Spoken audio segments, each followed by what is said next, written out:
Hello दोस्तों, स्वागत है आपके अपने YouTube channel Sanjeet study centre में।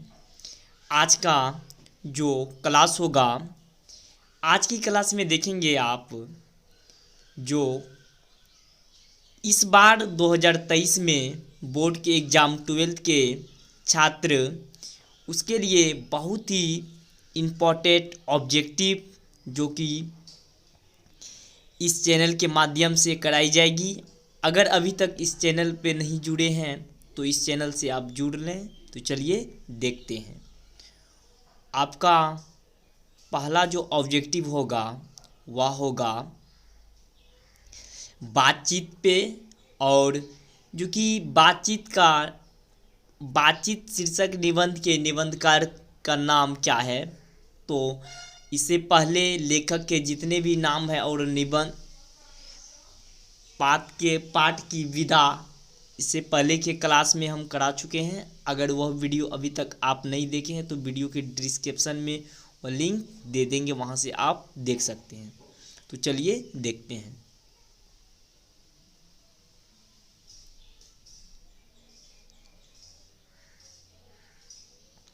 आपका बातचीत के शीर्षक निबंध के निबंधकार कौन होंगे? बालकृष्ण भट्ट। क्या होगा?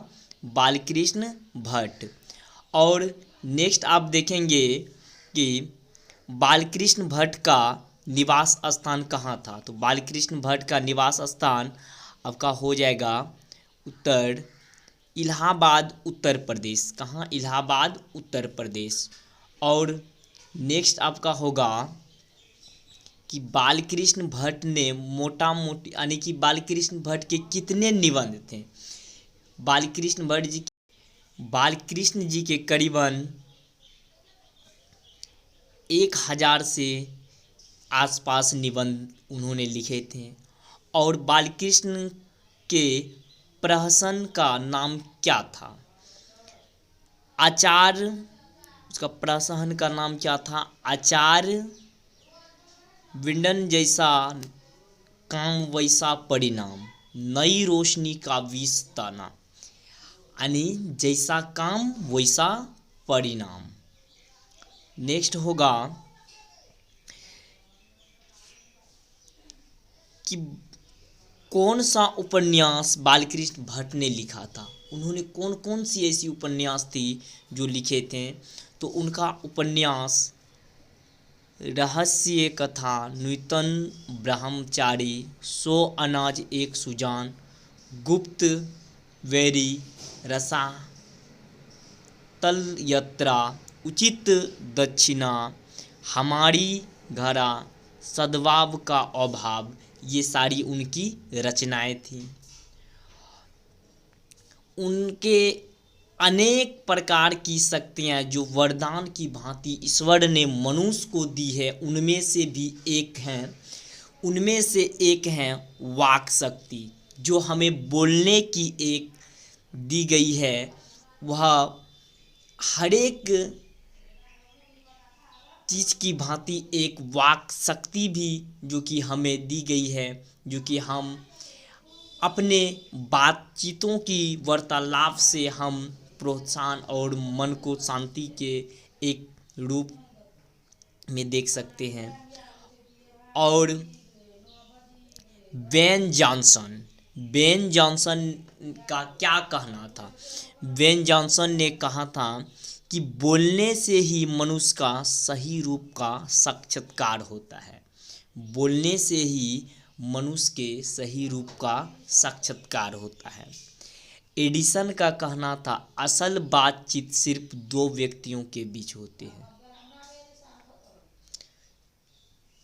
और शक्ति शब्द कौन लिंग है? शक्ति स्त्रीलिंग है। शक्ति स्त्रीलिंग है।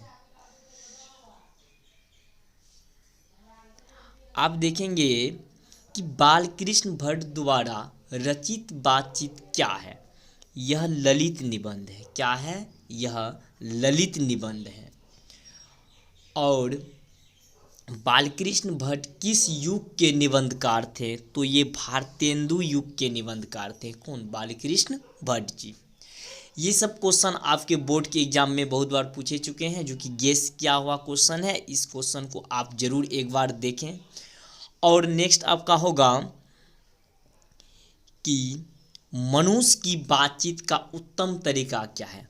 मनुष्य की बातचीत करने का उत्तम तरीका यही है कि अवाक होकर अपने से बातचीत कर ले, यानी अवाक होकर पहले अपने मन से बात कर ले, तब किसी से वह बात को रखे। संवाद में महत्वपूर्ण क्या है। संवाद में सबसे महत्वपूर्ण क्या होती है। आत्मीयता यानी धैर्य। संगीता स्वरम रचना है श्रीनिवास दास जी की। श्रीनिवास दास जी की कौन सी रचना बालकृष्ण भट्ट की है। कौन सी रचना बालकृष्ण भट्ट जी की हैं, तो उनकी रचनाएं रेल का विकट खेल। रेल का विकट खेल ये उन्हीं के रचनाएं हैं। और नेक्स्ट आप देखेंगे बालकृष्ण भट्ट ने कौन सा मासिक पत्र निकाला था, तो हिंदी प्रदीप्त। कौन। हिंदी प्रदीप्त। रॉबिन्सन क्रूसो ने 16 वर्ष के उपरांत किसके मुख से एक बात सुनी थी। फ्राइडे के मुख से। किसके मुख से। फ्राइडे के मुख से। बातचीत के माध्यम से बालकृष्ण भट्ट क्या बताना चाहता है। बातचीत के माध्यम से बालकृष्ण क्या बताना चाहता है। बातचीत की शैली को बताना चाहता है।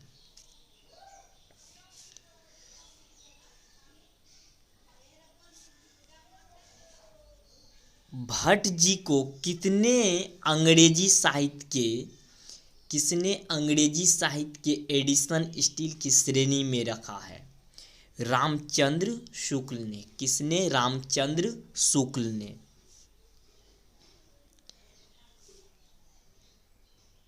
बालकृष्ण भट्ट किस पत्रिका का संपादन किया था। हिंदी प्रदीप। किस पत्रिका की। हिंदी प्रदीप पत्रिका की संपादन किए थे।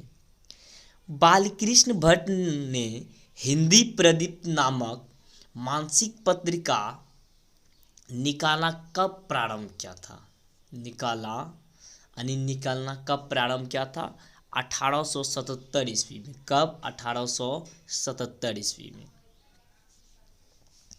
कौन सी रचना बालकृष्ण भट्ट द्वारा रचित है। कौन सी रचना।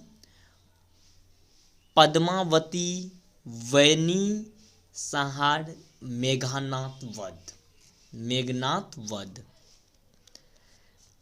नाटक के प्रारंभ में होने वाली मंगल पाठ को क्या कहा जाता है। नांदी पाठ। यानी नाटक जो शुरू होते हैं उससे पहले होने वाले पाठ को क्या कहते हैं, तो नांदी पाठ। रॉबिन्सन क्रूसो को कब तक मनुष्य का मुख देखने को नहीं मिला। 16 वर्ष तक। कब तक। 16 वर्ष तक। एडिशन के अनुसार असल बातचीत कितने लोगों के बीच करी जा सकती है, तो असल बातचीत सिर्फ 2 लोगों के बीच की जा सकती है।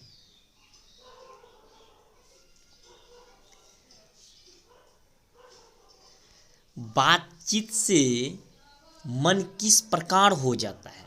बातचीत से मन हल्का और स्वच्छ हो जाता है। जैसे खाने से शरीर तंदुरुस्त और स्वस्थ रहता है, उसी तरह बातचीत का भी एक तरह का मज़ा होता है, जो कि करने से हल्का और स्वच्छ महसूस करते हैं। नेक्स्ट आपका होगा किसके ना होने से सृष्टि गूंगी प्रतीक होता। वाक शक्ति अगर मनुष्य में बोलने की नहीं दिख सकती, अगर बोलने की कला नहीं होती, तो मनुष्य एक पशु के समान होते। मनुष्य एक पशु के समान होता है और ये सारे सृष्टि गूंगी प्रतीक होते हैं। तो इसीलिए क्या होंगे, वाक शक्ति यानी बोलने की शक्ति।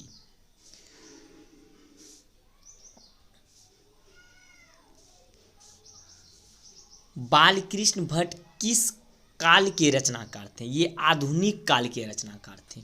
किस काल के? आधुनिक काल के। आर्ट ऑफ कन्वेंशन कहाँ के लोगों में सर्वाधिक प्रचलित है? आर्ट ऑफ कन्वेंशन एक बात करने की कला है जो यूरोप के लोगों में अधिकतर प्रचलित है। बालकृष्ण भट्ट के पिता का नाम क्या था? बेनी प्रसाद भट्ट। क्या थे? बेनी प्रसाद भट्ट। बालकृष्ण भट्ट के माता का नाम क्या था? पार्वती देवी। क्या? पार्वती देवी।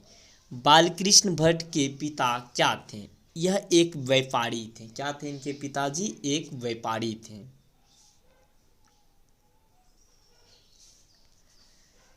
कैसी बातचीत रामोबल कहलाएगी? चार से अधिक की बात राम रमोबल, यानी 4 से अधिक की बात सबके बीच में की जा सकती है और ये क्या कहलाएंगे? राम रमोबल। और नेक्स्ट आपका होगा दो बूढ़ों की बात का विषय पर्याय क्या होता है? जमाने की शिकायत। अधिकतर जब दो बूढ़े व्यक्ति आपस में अगर कभी बैठते होंगे तो वह पीछे जमाने की बात रखते हैं या कहते हैं। दो बूढ़ियों की बातचीत का आम विषय क्या होता है? बहू बेटियों के बारे में कहना या बहू बेटियों के बारे में होता है उनकी बात। और आज की इस वीडियो में 40 ऑब्जेक्टिव कराए जाएंगे जो कि बहुत ही महत्वपूर्ण है 2023 के बोर्ड एग्जाम के लिए। तो आप इसे अच्छी तरह से ज़रूर देखें। तो चलिए देखते हैं। आधुनिक शुक पंडितों की बातचीत को क्या कहते हैं? शस्त्रार्थ। क्या कहते हैं? शस्त्रार्थ।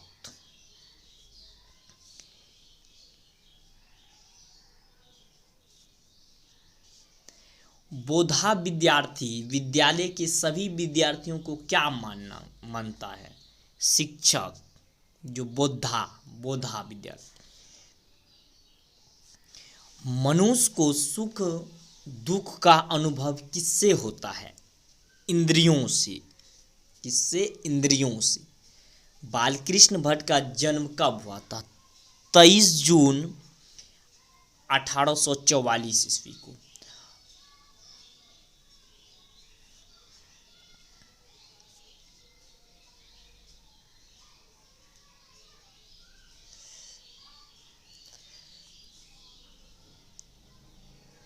इससे पहले वाले जो क्लास थे उसमें लेखक का नाम, जन्म, निधन और पाठ के विधा, इस सारे टॉपिक पे एक वीडियो बनी हुई है और वह इस वीडियो के डिस्क्रिप्शन में लिंक दे देंगे, वहाँ से भी आप देख सकते हैं। तो चलिए देखेंगे कि बालकृष्ण जी की मृत्यु कब हुए थे। बालकृष्ण भट्ट जी की मृत्यु 20 जुलाई 1914 ईस्वी को। और 40 क्वेश्चन जो कि सुनना, तो इसीलिए 41वां क्वेश्चन कर लेते हैं। 41 क्वेश्चन होगा आपका। बालकृष्ण भट्ट के काव्य के रचनाकार कौन है? रचनाकाल क्या है? आधुनिक काल। क्या है? आधुनिक काल। इसी के साथ आपके क्लास 12 के हिंदी के फर्स्ट चैप्टर जो कि बालकृष्ण भट्ट बातचीत बालकृष्ण भट्ट जी के द्वारा लिखे गए हैं और ये चैप्टर के जितने भी इम्पोर्टेंट ऑब्जेक्टिव क्वेश्चन थे आज के इस क्लास में कवर किए। तो नेक्स्ट क्लास में और दूसरे किसी चैप्टर के ऑब्जेक्टिव का वीडियो जल्द देखने के लिए आप कमेंट बॉक्स में ज़रूर कमेंट करें। इसी के साथ वीडियो को समाप्त करते हैं। मिलते हैं नेक्स्ट क्लास में। तब तक के लिए जय हिंद।